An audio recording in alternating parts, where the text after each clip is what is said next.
ছাত্ৰ-ছাত্ৰীসকল, মই তোমালোকক আজি অসমীয়া সাহিত্য মাধুৰীৰ অন্তৰ্গত অষ্টমমান শ্ৰেণীৰ কবি দেৱকান্ত বৰুৱাদেৱৰ বিৰচিত লাচিত ফুকন নামৰ বীৰত্ব ব্যঞ্জক বুৰঞ্জীমূলক কবিতাটি বুজাবলৈ কিছু প্ৰয়াস কৰিছোঁ।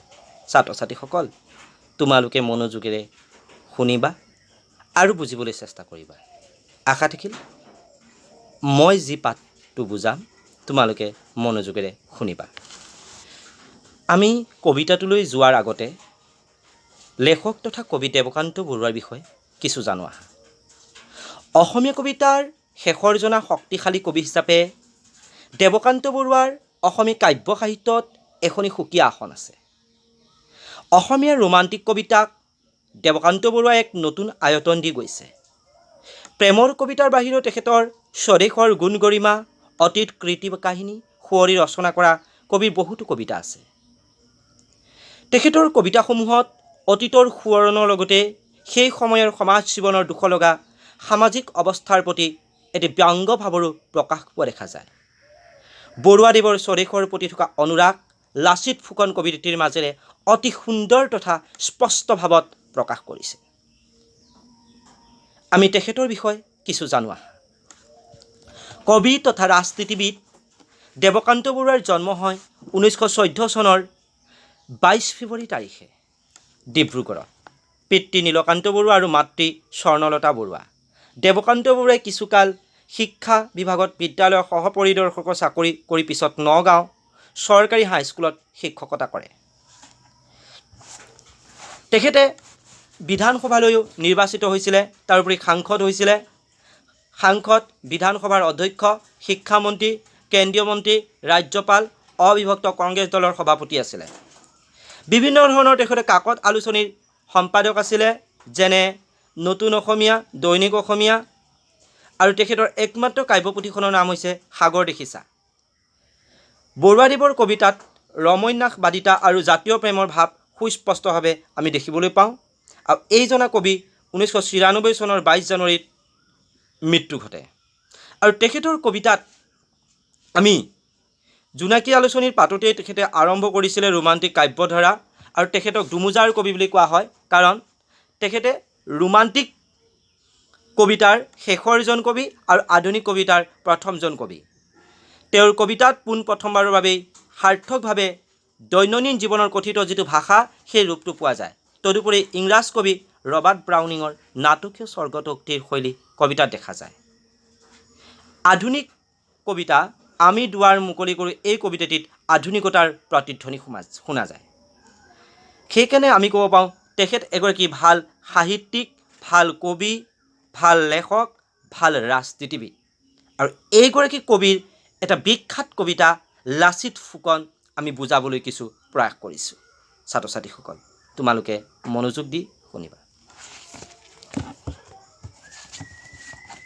লাচিত ফুকন মোৰ স্বদেশৰ বীৰ, দেশৰ কাৰণে তাহানি এদিন যাচিলা নিজৰ শিৰ। দেশৰ কাৰণে মুক্তিৰ হকে অন্যায় ৰোধী বীৰ, নৰ শোণিতেৰে কৰিলা আৰতি দেশৰ জয়শ্ৰী। দেশৰ কাৰণে শুনিলা এদিন মৃত্যুৰ আবাহন, জাতিৰ বুকুত জগাই তুলিলা দুৰ্মত্ত যৌৱন। যে লাচিত ফুকন কবিতাটিত বাৰে বাৰে লাচিত বৰফুকনক কবিয়ে মনত পেলাইছে। মোৰ স্বদেশৰ বীৰ বুলি কৈছে, যে দেশৰ কাৰণে তাহানি এদিন যাচিলা নিজৰ শিৰ। দেশৰ কাৰণে মুক্তিৰ হকে অন্যায় ৰোধী বীৰ, নৰ শোণিতেৰে কৰিলা আৰতি দেশৰ জয়শ্ৰী। দেশৰ কাৰণে শুনিলা এদিন মৃত্যুৰ আবাহন, জাতিৰ বুকুত জগাই তুলিলা দুৰ্মত্ত যৌৱন। যে ৰামসিংহ, মোগলৰ সেনাপতি ৰামসিংহই আমাৰ আহোমৰ সেনাপতি লাচিত বৰফুকনৰ সৈন্যদলক আক্ৰমণ কৰিবলৈ আহিছিলে, আৰু সেইখিনি সময়তে আমিন গাঁৱত সোমাবলৈ আহিছিলে। সেইখিনি সময়ত লাচিত বৰফুকনে নৰীয়া গাৰে আহোমৰ সৈন্যবাহিনী একত্ৰিত কৰি তেখেতে মোগলৰ লগত যুদ্ধ কৰিবলৈ প্ৰস্তুত হৈছিলে। আৰু লাচিত বৰফুকন আহোম ৰজা চক্ৰধ্বজ সিংহৰ ৰাজত্বকালৰ এগৰাকী প্ৰতাপী নৌ সেনাধ্যক্ষ বুলি কয়। শৰাইঘাটৰ যুদ্ধৰ সময়ত কৰ্তব্যত অৱহেলা কৰাৰ বাবে নিজৰ মোমায়েকক তৰোৱালেৰে কাটি তেখেতে এনিশাৰ ভিতৰতে গড় বান্ধিছিল আৰু সেইকাৰণে মোমাই কটা গড় বুলি কোৱা হয়। শৰাইঘাটৰ যুদ্ধত লাচিতে প্ৰবল পৰাক্ৰমেৰে যুঁজি ৭০ মোগলক পৰাস্ত কৰিছিল আৰু সেইকাৰণেই কবিয়ে আজিৰ যি পৰিস্থিতি হৈছে সেই পৰিস্থিতিটো চাই তেখেতে বাৰে বাৰে লাচিত বৰফুকনক মনত পেলাইছে। পছুৱা বিনাই যায় তাৰ আৰে আৰে কৰুণ সুৰেৰে কোনে যেন কয়, হাই এয়ে সি বিৰাট গড়, যি ঠাই এদিন বলিশাল হ'ল অপৰাধী মাতুলৰ, শুনিছোঁ বন্ধু ইব্ৰাহিমৰ কাহিনী বিদত্তৰ, দেৱতাৰ হকে পুত্ৰ বুকুত হানিছিল সঞ্জৰ। যে কবিয়ে কৈছে পছুৱাও বিনা যায়, পছুৱায়ো সেই বিৰাট গড়টোৰ কথা কৈ যায়, যিটো গড় বান্ধিবৰ বাবে মোমায়েকে কামত অৱহেলা কৰাৰ বাবে মোমায়েকৰ ডিঙি চিৰচ্ছেদ কৰি দিছিল। আকৌ কৈছে ইব্ৰাহিমৰ কাহিনী, ইব্ৰাহিমেও দেশৰ কাৰণে দেৱতাৰ কাৰণে পুত্ৰৰ বুকুত তৰোৱালেৰে হত্যা কৰি দিছিল। সিদিনা আহিল দেৱদূত নামি দূৰ খড়গৰ পৰা, পুত্ৰ সন্তাৰ নামতে আজি গৌৰৱময়ী ধৰা, হে অসমৰ ত্যাগৰ মূৰ্তি মাতুল ঘাতক নবী, তোমাৰ আৰতি কৰিলে সিদিনা অসম ভাগ্য ৰবি। যে কৈছে যেনেকৈ ইব্ৰাহিমে নিজৰ পুতেকক হত্যা কৰি নিজৰ গৌৰৱ ৰাখি গ'ল, তুমিও নিজৰ মামাক হত্যা কৰি তুমি সেইদিনাখনেই অসমখনক উজ্বলাই তুলিলা। দেশৰ বাতৰি শুনিবানে বীৰ, নিদিওঁ তোমাক ফাঁকি, তোমাৰ অসম নাই আৰু আজি জকাটোহে তাৰ বাকী, লুইতৰ এই বিশাল পাৰত নাই আৰু অসমীয়া, মৰি হজি ঢুকাল সকলো চিন চাপ নাইকিয়া। কবিয়ে আক্ষেপ কৰি কৈছে তোমাৰ সেই অসম আৰু নাই, কেৱল জকাটোহে আছে, সকলো মঙহ খাই খাই শেষ কৰি পেলালে আনে, তোমাৰ সেই অসমখন আজি নাই, সকলো মৰি হজি ঢুকাই গ'ল কাৰো চিন চাপ নাইকিয়া, সেই বীৰ অসম সেই বীৰ লাচিত বৰফুকনৰ আজি চিন চাপ নাই। অসমৰ এই কাম্যভূমিত চৰিছে গাধৰ পাল, বুজা বৈ বৈ পৰিল কঁকাল পিঠিৰ ছিগিল ছাল, তেওঁতো অকণো কাণ সাৰ নাই, কত যে ৰঙেৰে চৰে এমুঠি দানাৰ কাৰণে সকলো প্ৰভুৰ পিছত লৰে, প্ৰভুৰ কাষত কামৰ মূল্য চৰ ভুকু কিল পায়, তাতো যে সবেও পায় আনন্দ নিৰূপায় হাই সময়ৰ সুত, সিংহ হ'ল গণ সন্তান গাধৰ অদ্ভুত অদ্ভুত। কৈছে তেখেতে যে এমুঠি দানাৰ কাৰণে ডাঙৰ মানুহবিলাকৰ ৰাজনীতি নেতাসকলৰ পাছে পাছে ঘূৰি ফুৰে, তেখেতসকলৰ লাগিলে চৰ ভুকু কিলেই খাওক পিঠি চাৰ ছিগি চাওক, তথাপি গাধৰ দৰে সেইসকলৰ বোজা কঢ়িয়াই ফুৰে। বাহিৰত সৌঘতে বিপ্লৱ অশেষ যত্ন কৰি আমি নিৰপিলোঁ, কানিৰ মূল্য কিমানত কেই ফুৰি, শাস্ত্ৰৰ তলিহুদি হৈ গ'ল নেলাগিল মাথোঁঠিত, মৰ আউসীত হাল বালে লাগে কেই ধেনু পৰাচি, বক্তৃতা দি আকাশ কপাই চিঞৰত টেটু ফালি, বাঁহৰ কামিত চূণ সানি লৈ ধৰোঁ আমি ৰণচালি। ইয়াত কৈছে সেই ৰাজনীতিৰ নেতাসকলৰ কথা কৈছে, সেই ভুৱা ৰাজনৈতিক নেতাসকলে প্ৰতিশ্ৰুতি দিয়াবোৰৰ কথা কৈছে, যে নিৰ্বাচনৰ সময়ত যে জনতাৰ কাষলৈ গৈ চিঞৰত টেটু ফালি ফালি মই অমুকটো কৰিম মই তমুকটো কৰিম বিভিন্ন প্ৰতিশ্ৰুতি দিয়ে, সেই প্ৰতিশ্ৰুতিবোৰৰ কথা কৈছে, যিবোৰ সময়ত গৈ ফুটুকাৰ ফেনত পৰিণত হয়। বছৰি বছৰি স্মৃতি সভা পাতি বীৰ পূজা কৰি বীৰ, তোমাৰ হাবাথুৰি খাওঁ বিচাৰি চাকৰি আৰু আবকাৰী দাৰোগাৰ, এয়েই সি অসম দেশ, দুখৰ কাহিনী কিমান শুনিবা নপৰিব তাৰ শেষ, দেশৰ মানুহ তুমিতো বুজিছা স্বদেশৰ এই গ্লানি, তুমিতো দেখিছা মৰণৰ চা অসম আকাশ চানি। কবি বাৰে বাৰে আক্ষেপ কৰিছে, কবিয়ে দুখ প্ৰকাশ কৰিছে যে লাচিত বৰফুকন থকা হ'লে চাগে আজি এনেকুৱা এটা পৰিস্থিতিৰ সন্মুখীন আমি নহ'লো হয়। আজি অসমৰ বহুতো দুখৰ কাহিনী আছে, আজি অসমত ডাইনী হত্যা, আজি অসমত খোপা ধৰা, আজি অসমত ধৰ্ষণ হত্যা অত্যাচাৰ বিভিন্ন সমস্যাই আগুৰি ধৰিছে, নিবনুৱা সমস্যা, বানপানী সমস্যা, প্ৰদূষণ সমস্যা, ঘাতক সমস্যা, বিভিন্ন সমস্যাই অসমখনক জানো এক তমসাই আগুৰি ধৰিছে। এনেকুৱা লাগিছে লাচিত বৰফুকন নাই কাৰণেই যাতে এই তমসাবোৰ আহিছে, আজি যদি লাচিত বৰফুকন থকা হৈ চাগে এই তমসাবোৰ দূৰ হৈ জ্যোতি হ'ল হয়, পোহৰ হ'ল হয়। স্বদেশ পূজাৰ মন্দিৰ যাৰ কেৱল লোকেল বৰ্ড, জ্ঞান সাগৰ দুই পাৰ যাৰ চিভিল পিনাল কোৰ্ট, মন্ত্ৰিত্ব যাৰ শেষ কল্পনা, এছেম্বলি যাৰ আশা, সিনো কি বুজিব হে বীৰ তোমাৰ ৰণ দুৰ্মদ্য ভাষা।